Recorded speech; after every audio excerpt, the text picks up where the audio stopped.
UFC Fight Night Hall versus Strickland, a Monday matchmaker. Every single winner from UFC Fight Night Hall versus Strickland: Sean Strickland, Cheyenne, Jared Gooden, Milstein, Jason Witt, Chris Grassmucker, Danny Chavez, Jin Frey, Zaruk Adashev, Phillip Rowe, and then maybe we'll do Uriah Hall as well. We're gonna look at all of those fighters and see who they should all be fighting next in their respective divisions. I mean, Sean Strickland, who should he fight next? Who should Uriah Hall fight next? Who should all these fighters eventually be fighting next inside of the UFC? That's pretty much what we're going to be looking at today. But Sean Strickland, I mean, his last fight against Uriah Hall was absolutely insane.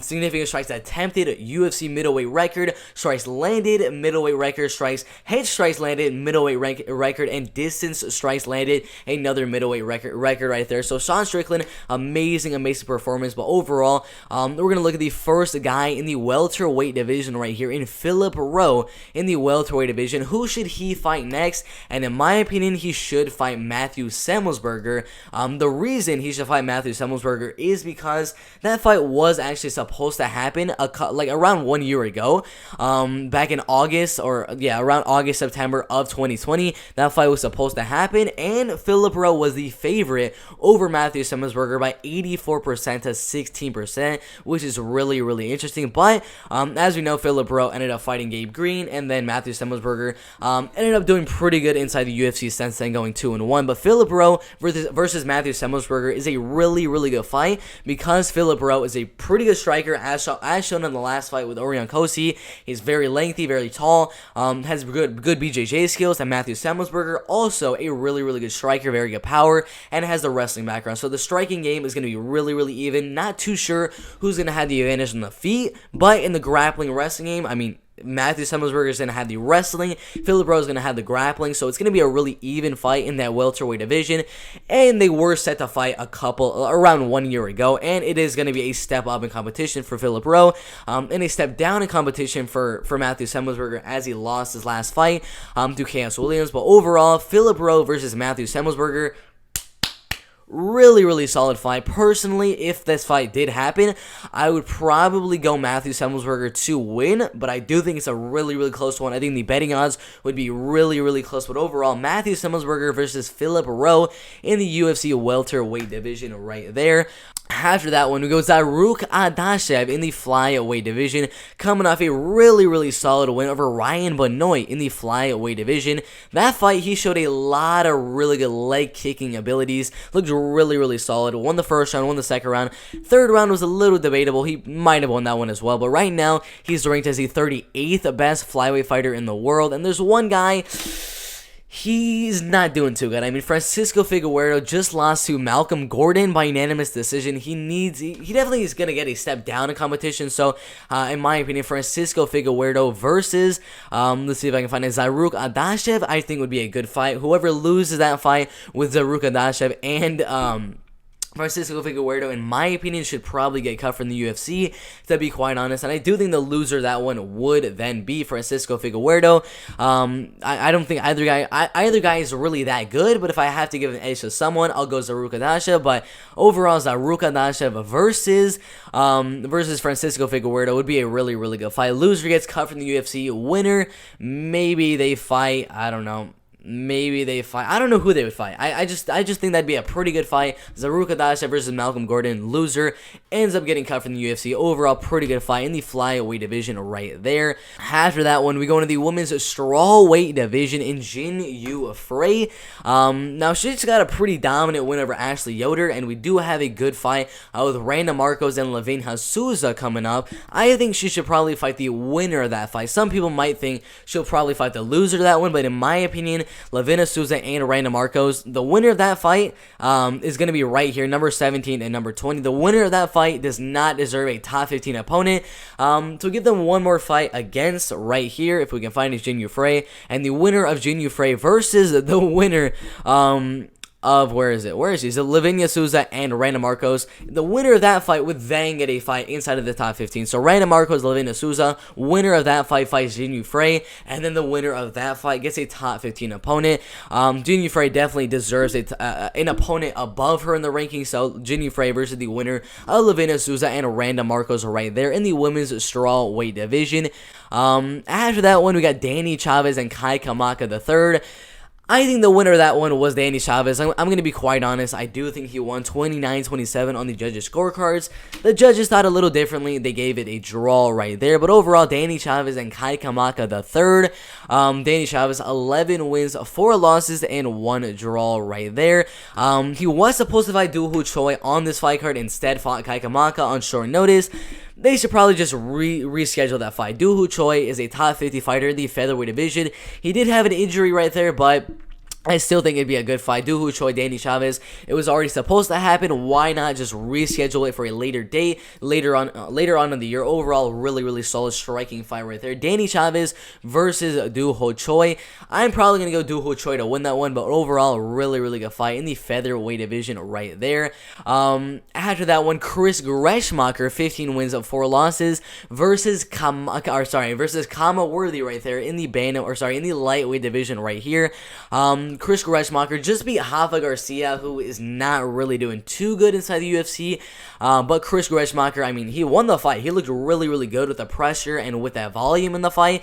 He definitely deserves a step up in competition, not necessarily like a step up inside of the top 50 of the UFC lightweight division, probably against a guy that's on a losing streak in Khama Worthy, losing to, let's see right here, Jamie Malarkey and Atman Azaitar in his last 2 fights. So I think Khama Worthy versus Chris Grassmucker, the loser of that fight should probably get cut from the UFC, to be quite honest. And the winner gets a top 50 opponent after that. But overall, Chris Grassmucker versus Khama Worthy in the lightweight division, really solid fight right there. After that one, we got Jason Witt, who just had an absolute banger of a fight in his last one with Brian Barberena in the welterweight division. Right now, he is ranked at the 65th best welterweight fighter in the world. He just beat, I believe, like the 48th best welterweight in Brian Barberena right there.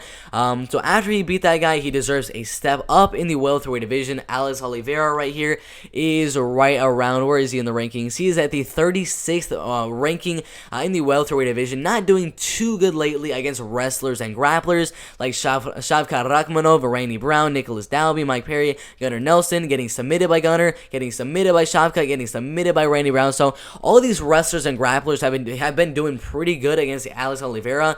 But Alex in the fight with Jason Witt is probably going to have that striking advantage, but the wrestling, grappling, he doesn't tend to do really good against wrestlers and grapplers, so it'd be a good step up for Jason Witt, and to be quite honest, there's no way I'm going to give another step up in competition for Alex Oliveira, so a step down, Alex Oliveira versus Jason Witt right there in the welterweight division. Winner of that fight, maybe they get like a Nicholas Dalby type of guy. I don't know. I would think probably a guy in the top 30 of the welterweight division would be who they get next. But overall, Jason Witt versus Alex Oliveira is a really solid fight right there. After that one, we go into the featherweight division right here. Milstein Baghdasaryan getting a really solid win over Colin England by head kick knockout win in the second round. Looked really good in the striking. The first round, he definitely won the first round. The second round, he looked really good. The cardio still kind of worries me a little bit, but he did look really good against Colin England right there. And I think a good fight would be against Gabriel Benitez. Right now, in the featherweight division, Milstein Baghdasaryan is ranked as the 89th best featherweight fighter in the world. Right now at the bottom, around like the 60th, 70th ranked featherweight fighters in the world. They kind of have, where is he? Where is Gabriel Benitez? Yeah, he's at number 75 right now. I don't necessarily think that Milstein should get a really big step up and get a top 50 fighter in the featherweight division. I don't think that just yet. Maybe if he beats a guy like Gabriel Benitez, then you can step him up and get him against a guy. Like a Derek Minner, like a Mike Trizano, some of those type of guys. But for right now, Gabriel Benitez versus Milstein Baghdasaryan. Amazing kickboxer versus kickboxer type of fight right there. Winner gets a guy top 60, top 50. Really good fight right there. Milstein Baghdasaryan and Gabriel Benitez. After that fight right there, we go into the welterweight division right here. Jared Gooden. I mean, I was just as surprised as you guys. Jared Gooden went out there and beat Nicolas Souls on short notice. Absolutely insane. But as we do know, Nicolas Souls was supposed to fight Munir Lazzez, and Jared Gooden went out there in only 1 minute of that first round and knocked out Nicolas Souls. So Nicolas Souls he was supposed to fight Munir Lazzez. Jared Gooden just starching the opponent that Munir Lazzez was supposed to fight. I think Jared Gooden versus Munir Lazzez is definitely the fight to make after that, because Munir Lazzez, he only had visa issues, so he can definitely come back in like 1, 2, maybe 3 weeks from now. So I think that'd be a good fight. Jared Gooden versus Munir Lazzez, amazing fight in the welterweight division right there. Who I think would win the fight, I'd probably go Munir Lazzez, but I mean, Jared Gooden going out there and knocking out, getting a knockout win in the first round in only 1 minute on Nicolas Souls, very, very impressive. So it'd be a good fight. Jared Gooden versus Munir Lazzez right there. After that fight, we got Cheyenne Buys in the women's strawweight division right here. The co-main event for UFC Fight Night Hall versus Strickland. A really, really solid fight right there. She did get the first round knockout win in literally only 1 minute, landed a takedown, and then landed a head kick knockout win. A really, really good win right there. But she is ranked as the 38th best women's strawweight fighter in the world. Definitely deserves a step up in competition. These two girls have fights. I would give her Verona Granger, not Jessica Penne, not Jin Frey. Jin Frey deserves a step up. Not Mizuki Inu, not Kay Hansen, not Montserrat Conejo. Ashley Yoder, I think she deserves a girl in the top 25 of the women's strawweight division. Maybe a Felice Herrig right there, maybe a Randa Marcos, one of those type of girls. But ultimately, she definitely deserves a step up into the top 25 of the women's strawweight division. She definitely deserves one of the veteran type of fighters in the women's strawweight division. And I think Ashley Yoder, coming off a loss to Jin Frey, would be a good tune-up fight before she gets a fight inside of the top 20. If she can win against Ashley Yoder, then maybe I'll give her like a Brianna Van Buren, maybe a Lavina Souza, maybe a Kanaka Murata, maybe Nina Nunes. At that point, then I would start deciding. Maybe I'll give her a top 15, top 20 type of opponent. But just getting a 1 win in her last fight over Gloria DePaula doesn't really deserve a fight inside the top 20 or top 15. So, in my opinion, Gloria DePaula versus Ashley Yoder, winner then gets a fight in the top 20, top 15 of the women's strawweight division. And of course, I do think the winner of that one would be Cheyenne Buys. Ashley Yoder hasn't really been doing good, so if Cheyenne Buys can go out there and beat Ashley Yoder, I say probably move on from Ashley Yoder and give Cheyenne Buys a good step up in competition in that women's strawweight division. But overall, Cheyenne Buys versus Ashley Yoder right there, really, really solid fight right there. Then we got Uriah Hall, just came off a not too good of a fight with Sean Strickland in his last fight inside the UFC not too long ago.